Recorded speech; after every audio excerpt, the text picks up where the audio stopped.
Daddy, may question ngayon sa TikTok. 'Di ba, meron ng divorce bill. Kung ikaw papipiliin, gugustuhin mo bang magkaroon ng pangalawang asawa? Hindi. Paano pag kunwari, nagkaroon, 'di ba, kasi uso na ngayon yung mga bill. Bill. Uso na ngayon yung mga pinapasa ng mga bill. So baka magkaroon na din ng in the future na pwede ka na magkaroon ng more than one na asawa. Pipiliin mo ba magkaroon ng more than one na asawa? Siyempre hindi mo. Bakit nga? Bakit pa akong ganito ba? Harap ka ng... Churot-churot ka. Kasi ako yung nagtatanong. Dapat yung Kasi ba kung magtanong? Kahit iba pa magtanong. Bakit nga? Wala nang explanation dahil. Natatakot ka lang ata sa akin eh. Takot ka ba sa akin? Hindi. Kaya mo sinabi yun?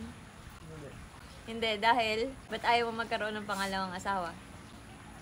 Sa gwapo mo yan, ayaw mo magkaroon ng pangalawang asawa? Hindi ako. Ayaw. Sana hindi na ako pinas ka na. Bakit ba ako pinakasalan? Hindi ako rin dyan.